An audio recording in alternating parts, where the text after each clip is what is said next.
Current affairs digest का है। तो पिछले दिनों एक खबर आई थी महाराष्ट्र से।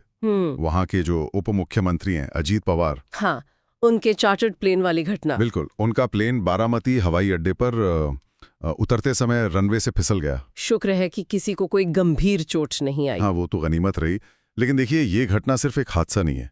मुझे लगता है ये एक तरह की चिंगारी है जो एक बहुत बड़े धुएं की तरफ इशारा कर रही है। सही पकड़ा।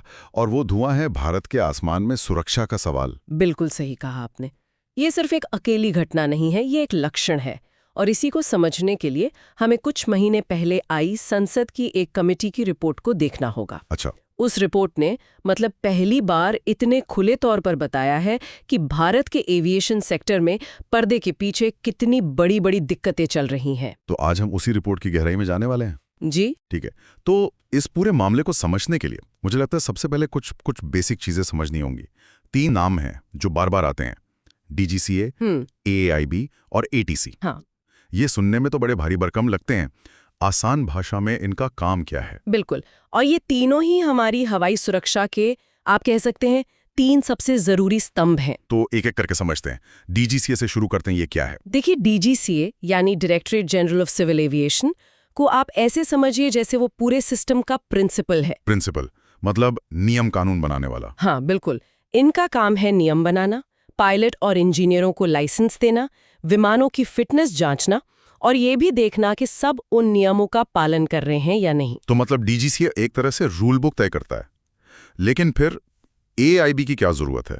Aircraft accident investigation bureau. बहुत अच्छा सवाल है। जब नियम बनाने वाली संस्था पहले से है तो एक अलग ही जांच एजेंसी क्यों? देखिए, अगर DGCA प्रिंसिपल है तो AAIB को आप जासूस या डिटेक्टिव कह सकती हैं। अच्छा। इसका काम सजा देना नहीं है, इसका काम है सिर्फ और सिर्फ सच का पता लगाना।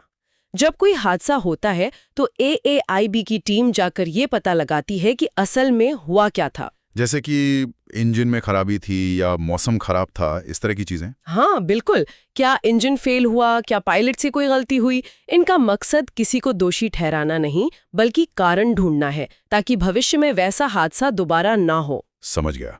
एक नियम बनाता है, दूसरा हादसों की वजह खोजता है और तीसरा ATC, एयर ट्रैफिक कंट्रोल। ये तो हम सबने फिल्मों में देखा है, ऊंचे से टावर में लोग हेडफोन लगाकर स्क्रीन देख रहे होते हैं। पर अंदर होता क्या है?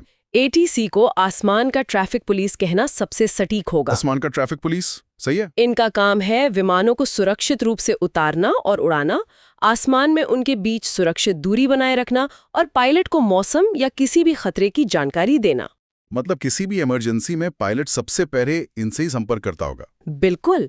और यहीं पर संसदीय समिति की रिपोर्ट एक बहुत बड़ी चेतावनी देती है। वो कहती है कि इन कंट्रोलर्स पर काम का बोझ बहुत ज्यादा है।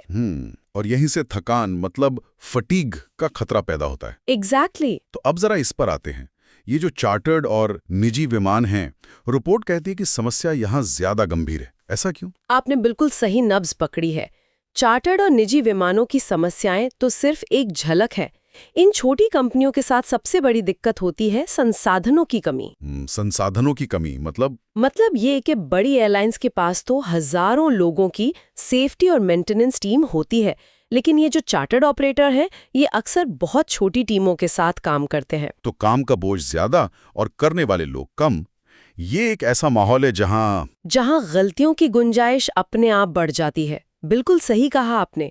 और यहीं से एक और बहुत चौंकाने वाली बात सामने आती है। वो क्या? रिपोर्ट बताती है कि भारत में विमानों के रखरखाव, मरम्मत और ओवरहॉल, जिसे RMO कहते हैं, इसका लगभग 60 से 85% काम विदेशों में होता है।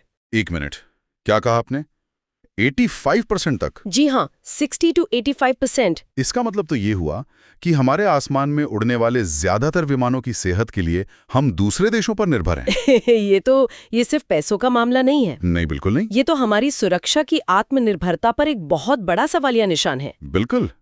और ये बहुत महंगा भी पड़ता है।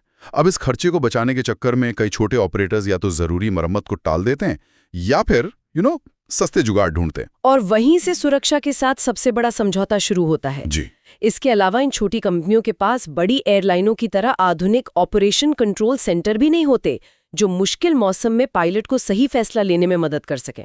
लेकिन एक सवाल मेरे मन में आ रहा है, एक देश जो मंगल पर मिशन भेज सकता है, जो दुनिया की सबसे तेजी से बढ़ती अर्थव्यवस्थाओं में से एक है, वो अपने विमानों का रखरखाव ठीक से क्यों नहीं कर सकता? हमारे यहाँ ये एमआरओ सुविधाएं क्यों नहीं है? इसके कई कारण हैं। हवाई जहाज के पुर्जों पर लगने वाले ऊंचे टैक्स, कुशल कारीगरों की कमी और जमीन अधिग्रहण की जो जटिल प्रक्रियाएं हैं, इन सब ने मिलकर भारत को एमआरओ हब बनने से रोक के रखा है। तो नतीजा ये है कि हम हर साल अरबों डॉलर दूसरे देशों को दे रहे हैं और अपनी सुरक्षा का नियंत्रण भी उनके हाथों में दे रहे हैं। एक तरह से हाँ। ये तो वाकई चिंताजनक है। तो समिति ने जब पूरे सिस्टम को खंगाला तो उन्हें और क्या मिला? मतलब इस आइसबर्ग के नीचे और क्या छिपा था? जब समिति ने गहराई से जांच की तो जो सामने आया वो और भी ज्यादा परेशान करने वाला था। सबसे पहली बात तो नियामक संस्था यानी डीजीसीए के बारे में ही थी। अच्छा। रिपोर्ट के अनुसार जिस संस्था पर पूरे देश के हवाई यात्रियों की सुरक्षा का जिम्मा है, उसमें स्वीकृत पदों में से लगभग आधे पद खाली हैं। क्या आधे पद खाली है? जी। इसे तो ऐसे समझिए कि जैसे किसी बहुत व्यस्त चौराहे से आधे ट्रैफिक पुलिस वाले हटा दिए जाएं। देर सवेर हादसा होना लगभग तय है ना? बिल्कुल यही स्थिति है। जब निगरानी करने वाली टीम ही आधी होगी तो निगरानी कैसे होगी? सही बात है। और यही हाल एयर ट्रैफिक कंट्रोलर्स का है। रिपोर्ट में साफ साफ लिखा है कि कर्मचारियों की कमी की वजह से एटीसी ऑपरेटर्स को अक्सर अपनी तय शिफ्ट से ज्यादा काम करना पड़ता है। और एक थका हुआ कंट्रोलर जो घंटों से रेडार स्क्रीन देख रहा हो, हाँ। उसकी एक छोटी सी चूक 2 विमानों को हवा में टकरा सकती है। हम मानवीय भूल के कितने करीब से गुजर रहे हैं, इसका अंदाजा लगाना भी मुश्किल है। मुझे ये बात हजम नहीं हो रही। रिपोर्ट में ये भी कहा गया है कि हजारों सुरक्षा खामियां पाई गई जिन्हें दूर नहीं किया गया। हाँ, रिपोर्ट के आंकड़े यही बताते हैं। 2024-25 में हजारों सुरक्षा खामियां दर्ज की गईं जो अभी भी पूरी तरह से ठीक नहीं हुई हैं। ये तो ऐसा है जैसे डॉक्टर बता दे कि आपको एक गंभीर बीमारी है पर इलाज ही ना करे, कह सकते हैं। और एक कमी तो ऐसी है जिसे सुनकर हैरानी होती है। वो सीधे सीधे पहाड़ी इलाकों में उड़ानों से जुड़ी है। पहाड़ी इलाके? हाँ, जैसे चारधाम यात्रा या वैष्णो देवी के लिए जो हेलीकॉप्टर सेवाएं चलती हैं? उन्हीं की बात हो रही है। रिपोर्ट ने उजागर किया कि जो पायलट इन खतरनाक और मुश्किल पहाड़ी इलाकों में हेलीकॉप्टर उड़ाते हैं, उनमें से कई को अनिवार्य माउंटेन फ्लाइंग ट्रेनिंग नहीं दी जाती है। एक मिनट, क्या बिना विशेष ट्रेनिंग के हिमालय के उन इलाकों में जहां मौसम पल पल बदलता है? हाँ, बिना किसी विशेष ट्रेनिंग के पहाड़ों में हवा का दबाव, उड़ने की तकनीक और आपातकालीन स्थिति को संभालना मैदानी इलाकों से बिल्कुल अलग होता है। ये तो कोई छोटा मोटा जोखिम नहीं है, ये तो सीधे सीधे यात्रियों की जान से खिलवाड़ है। हमने हाल के सालों में वहां कई हादसे देखे भी हैं। बिल्कुल, अब समझ आता है कि उनके पीछे एक बड़ी वजह ये भी हो सकती है। ये एक बहुत ही गंभीर प्रणालीगत विफलता है। तो इस पूरी भयानक तस्वीर को सामने रखने के बाद क्या समिति ने सिर्फ खतरे की घंटी बजाकर छोड़ दिया या फिर इससे बाहर निकलने का कोई रास्ता भी सुझाया? नहीं, उन्होंने रास्ता भी दिखाया है। समिति ने कई सिफारिशें दी हैं, लेकिन उनमें से 2 मुझे लगता है सबसे क्रांतिकारी हैं। पहली है जस्ट कल्चर को अपनाने की। जस्ट कल्चर, ये सुनने में तो अच्छा लगता है, लेकिन इसका मतलब क्या है? इसका मतलब है कि हमें सजा देने की संस्कृति से निकलकर सीखने की संस्कृति की ओर बढ़ना होगा। जस्ट कल्चर ये कहता है कि अगर कोई पायलट, इंजीनियर या कंट्रोलर आगे आकर अपनी गलती मानता है तो उसे सजा ना दी जाए। तुरंत सजा देने के बजाय सिस्टम को ये समझना चाहिए कि वो गलती हुई क्यों। देखिए, डर के माहौल में लोग गलतियां छिपाते हैं, है ना? हाँ, बिल्कुल। जब गलती बताने पर सजा का डर नहीं होगा तो लोग सिस्टम की खामियों को उजागर करेंगे और सुरक्षा मजबूत होगी। सुनने में तो ये बहुत अच्छा है, लेकिन क्या ये भारत जैसे माहौल में व्यवहारिक है जहां गलती मानने को अक्सर कमजोरी समझा जाता है? इसमें और लापरवाही में एक बहुत पतली सी रेखा है। ये एक बहुत ही वैध चिंता है। और जस्ट कल्चर का मतलब लापरवाही को माफ करना बिल्कुल नहीं है। जानबूझकर की गई गलती पर कड़ी कार्रवाई का प्रावधान इसमें भी है। अच्छा। लेकिन ये एक ईमानदार गलती और लापरवाही के बीच फर्क करता है। इसे लागू करना चुनौतीपूर्ण है, पर दुनिया भर के सुरक्षित विमानन सिस्टम इसी मॉडल पर काम करते हैं। और दूसरी बड़ी सिफारिश क्या थी? दूसरी सिफारिश सीधे उस एमआरओ वाली समस्या से जुड़ी है, विमानों के रखरखाव की विदेशी निर्भरता। समिति ने जोर देकर कहा है कि भारत को युद्ध स्तर पर देश में ही विश्व स्तरीय एमआरओ सुविधाएं बनानी होंगी। इससे तो दोहरा फायदा होगा। एक तो हमारा पैसा बचेगा। बिल्कुल, अरबों डॉलर का विदेशी खर्च बचेगा और दूसरा, हम अपनी सुरक्षा को अपने नियंत्रण में रख पाएंगे, गुणवत्ता सुनिश्चित कर पाएंगे और लागत भी कम कर पाएंगे। लेकिन ये क्या एक 5 साल की योजना है या 25 साल का सपना? क्योंकि बातें तो बहुत समय से हो रही हैं। समिति ने इसे तत्काल प्राथमिकता देने को कहा है। सरकार ने हाल ही में एमआरओ पर लगने वाले टैक्स में कुछ कटौती भी की है, जो एक सकारात्मक कदम है, पर इसे एक राष्ट्रीय मिशन की तरह अपनाना होगा। और इसके साथ ही समिति ने एटीसी प्रणाली के आधुनिकीकरण पर भी जोर दिया होगा। जी हाँ, बिल्कुल। मतलब एआई और ऑटोमेशन का इस्तेमाल। हाँ, एआई आधारित उपकरणों को शामिल करना जो कंट्रोलर्स को डेटा का विश्लेषण करके बेहतर और तेज निर्णय लेने में मदद कर सके।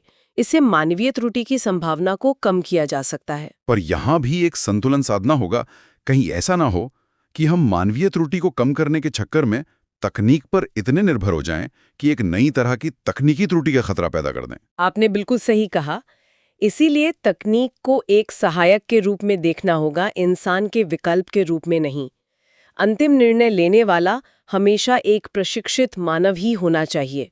अंत में यह रिपोर्ट और हमारी ये पूरी चर्चा हमें एक बहुत ही बुनियादी सवाल पर लाकर खड़ा कर देती है। जब कोई देश भारत की तरह इतनी तेजी से आर्थिक विकास कर रहा हो, तो वह विकास की रफ्तार और सार्वजनिक सुरक्षा जैसी एक गैर समझौतावादी जरूरत के बीच संतुलन कैसे साधता है?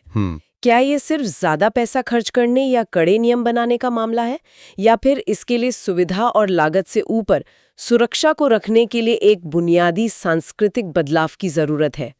शारदा ऑनलाइन क्लास से पीडीएफ ले सकता है।